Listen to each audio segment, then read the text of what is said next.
Did you know that your skin is an organ? It's the largest organ in your body, and it's important to keep it healthy. But how do you sort through the endless trends and products to find the best routine for you? Welcome to the Healthier You podcast. I'm Dr. Ashley Williams, and today I'm joined by Dr. Randa Corey, a board-certified dermatologist at Kaiser Permanente, about the secrets to a healthier skin. Thank you so much, Dr. Corey, for joining me today. Thank you for having me, Dr. Williams. I really appreciate it. This is such an exciting topic. Okay, so let's just start with the basics. What should a skincare routine look like, regardless of skin type? Absolutely. Good skincare is not complicated. Regardless of your age, your aesthetic goals, everyone needs a gentle cleanser, a good sunscreen, and a good sunscreen is one that's between SPF 30 and 50, and a gentle moisturizer that is light and won't clog your pores.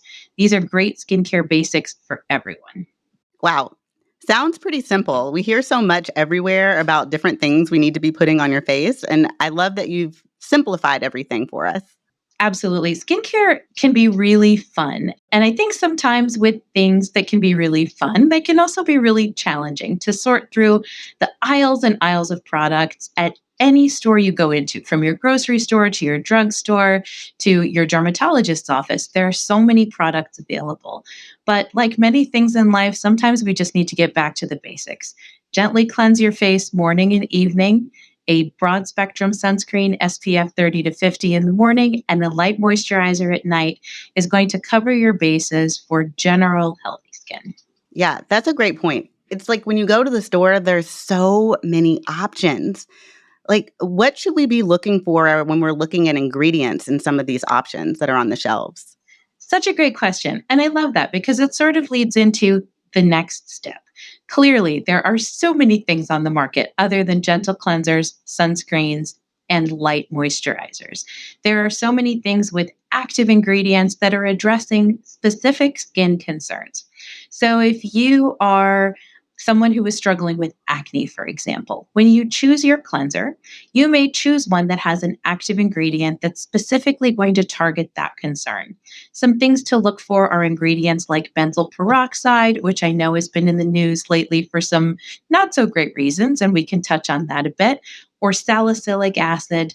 These are tried and true ingredients that are going to be effective against most types of acne. If you're not struggling with acne and you have a drier skin type, looking for a moisturizer that contains ceramides, glycerin, hyaluronic acid. These are all going to be great products that are going to add a lot of moisture to dry skin. So, as far as what are you looking for in general, if you're trying to target a specific concern, be that acne and dry skin or something more like addressing the signs of photo damage and aging, brown spots, fine lines, wrinkles, these are areas where you can strategically use some additives to increase the efficacy of your skincare routine in reaching those goals. But just for basic skincare, looking for a moisturizer that says non comedogenic, which means won't clog your pores, looking for a sunscreen that says broad spectrum, SPF 30 to 50, and looking for a cleanser that is just a gentle, non exfoliating cleanser are great things to look for just for everybody. So it sounds like it's really important to actually know what skin issues that you have before going to the store to look for these products. Yes. So if we're thinking about this in a pyramid style schematic, at the bottom of the pyramid, the base, the foundation of our pyramid is going to be just those three steps: your gentle cleanser, your moisturizer, your sunscreen. As we take the next step up, we start to consider targeting specific skin concerns. If you have none, you are great at the foundation. You have excellent foundational skincare that's going to keep your skin healthy by not doing anything harmful and by doing everything gentle and protective. Once we start moving up those rungs, then we start talking about what specific things are you concerned about? Are you having something that you don't love when you look in the mirror? Are you having something that's making your skin feel uncomfortable? Eczema, psoriasis, acne. And in that case, that's when you start partnering with your dermatologist to choose the right products to add to your routine to make sure you're looking and feeling your best. I love it. So you talked about a little bit about the concerns about benzoyl peroxide. Can you talk about that a little bit?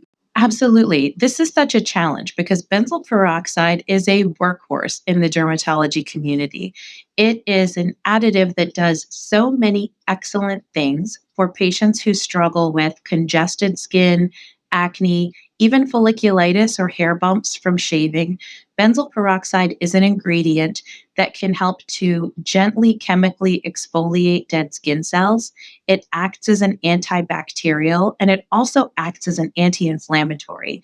So if you picture, sort of acne prone skin, folliculitis, hair bumps, what a gift that we have an ingredient that can do all of those things gently and effectively.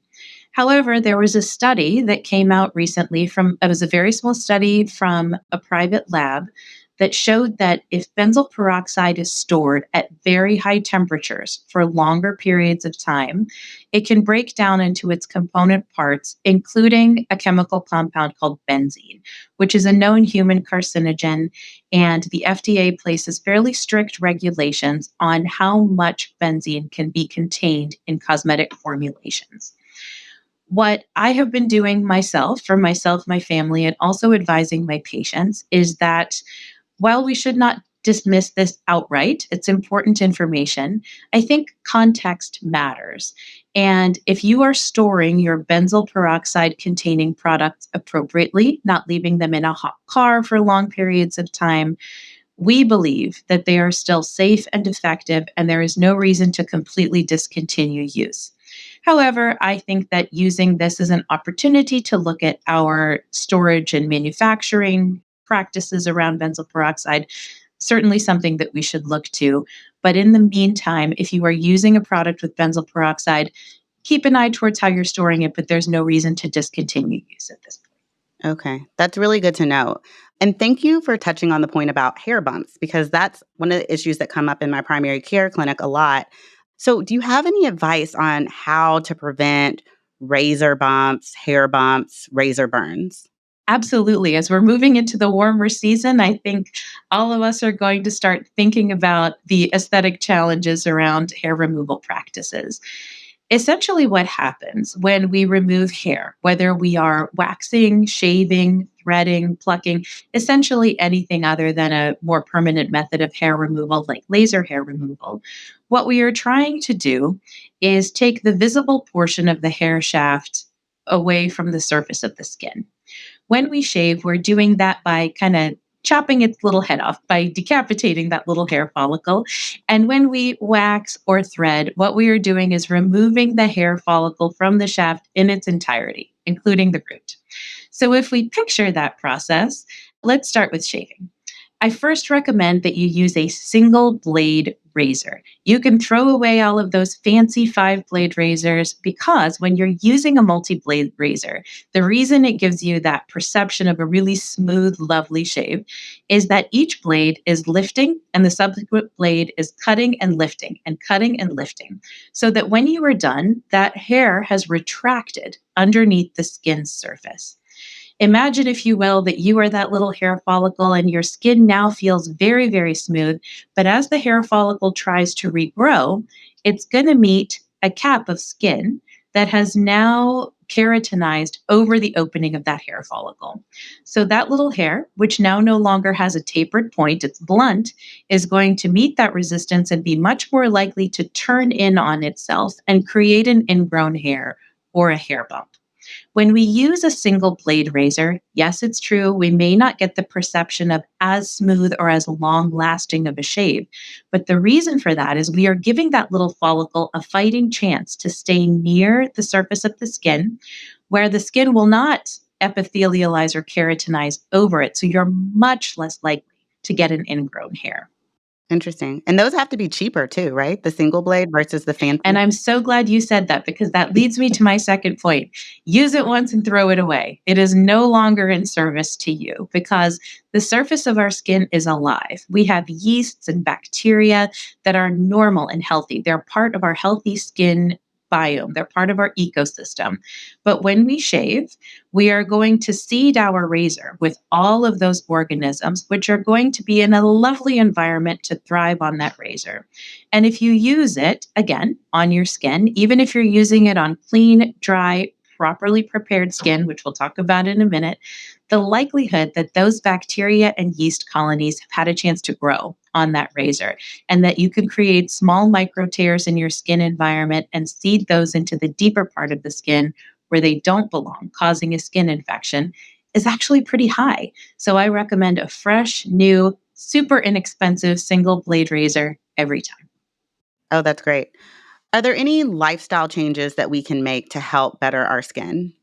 Yes, I often say that our skin is an outside reflection of what's going on the inside. So, things that we generally think of as good for us for our health, things like reducing our stress, getting 8 to 10 hours of good quality sleep every night, which as a working mom of young kids, I know how ridiculous those two things sound, getting good quality sleep and reducing our stress. But really, it makes the biggest difference in the overall health and appearance of our skin.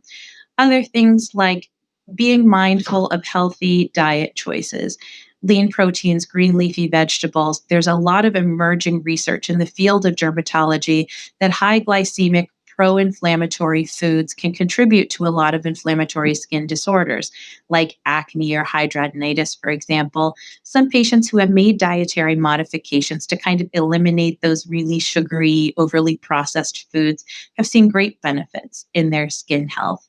And finally, avoiding things like exposure to ultraviolet light, smoking.